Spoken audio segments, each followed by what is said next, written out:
Before this video starts, I'm just going to let you know there's a little competition at the end of this video, so stick around for that. You can win this poster print from GP Box.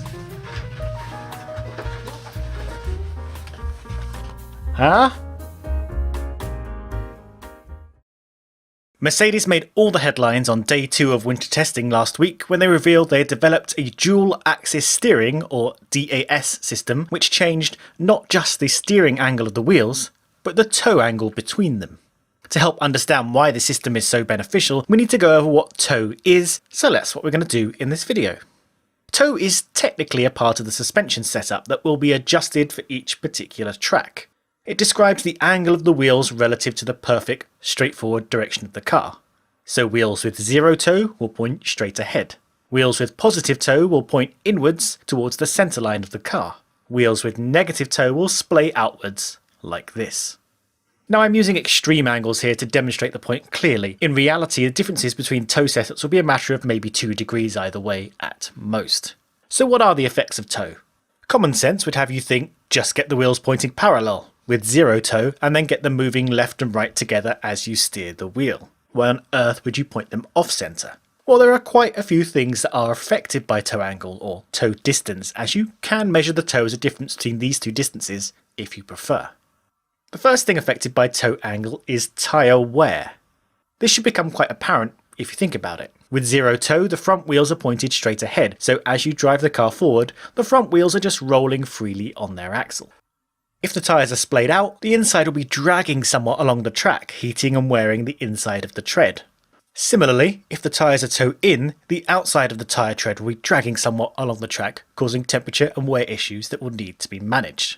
Now again, I've exaggerated the angles, and with only a degree of toe, these problems aren't as catastrophic, but still need to be taken into account.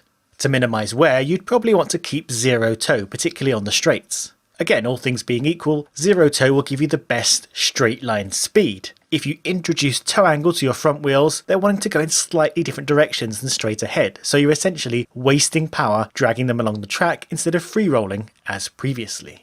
It may only end up being a matter of a few kilometers an hour, but anyone familiar with Formula 1 knows that the little things soon add up. Thirdly, cornering, agility and handling. Now we move into an area where zero toe might not be your best friend. Let's think about what happens when you turn a corner. Let's imagine you driving your F1 car into and around a right-hand turn. Your front wheel should trace out curves, something like this. What's important to realise is the inside tyre is always tracing a tighter curve than the outside tyre. You know, as the turning radius gets tighter and tighter, so you have to steer more and more, so ideally you want the inside tyre to be more angled through the corner than the outside tyre. This allows both tyres to move closely through their turning curves, maximising their grip and increasing your speed and stability through the corner. You can achieve this by angling your front wheel toe outwards. Straight on, yes, the tyres look weird and splayed, again exaggerated here, but once you turn the steering wheel to drive through the corner, inside wheel is now more aggressively angled to take the tighter line, while the outside tyre is more gently angled to take the wider outside path. Towing your wheels inwards makes the car less planted through turns, as the car is more reluctant to turn, as the closer you get one tyre to the correct steering angle, the more you point the other one away from it, causing drag and resistance at the front end of the car.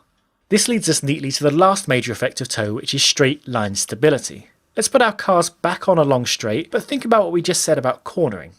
Toe out makes the car absolutely ready to turn. As soon as you start to angle the steering, the wheels are toed, so they encourage the car to turn in, with the inside wheel angled more aggressively to take the tighter line. This means while the car will keep pointing straight as long as you hold the steering straight down the middle, the moment you make a slight adjustment away from centre, the car is more sensitive to start turning.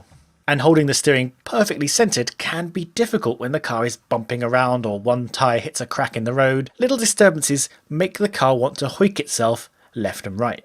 Conversely, when the front wheels are towed in, they are reluctant to turn. They respond much more lazily to steering inputs, which means the car will remain stable on straights, even if bumps and such disturbances jostle the steering around. Now normally teams lock in a toe setting that's the best trade-off between tyre wear, straight line speed, cornering speed and straight line stability as determined by the track and other parts of the suspension design and setup. Most setups are a matter of trade-off where gains in one area result in losses in others. But what Mercedes have now managed to do, without apparently breaking the rules, is to give the drivers the power to adjust the toe angle while driving by pulling back and pushing forward on the steering wheel.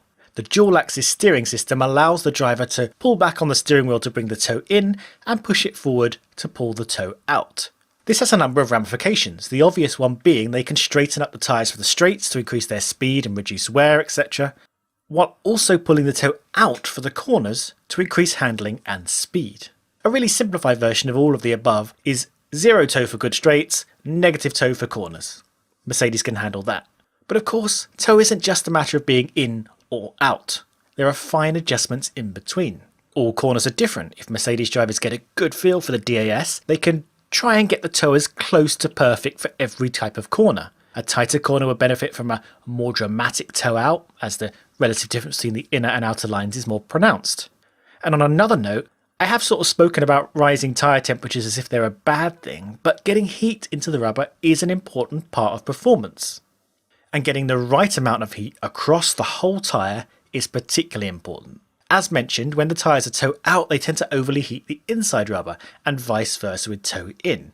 But the Mercedes drivers could potentially fiddle with this on the straights to balance the temperatures across the tyres. This is particularly useful on outlaps to prepare the tyres for a hot lap, but even if they're told mid-race that the outside rubber is getting a little cold, they can add a little toe in to try and help that part of the tyre get back into the sweet spot. This is a clever, innovative system. It's not going to be the be-all and end-all of their competitive car, but it will help Mercedes, particularly across race distances, when managing the performance of their tyres. And this is a one-year only thing, as the rules for 2021 appear not to allow for such systems. So enjoy it while it lasts, and let's see if any other teams can squeeze their own version in during the season somehow.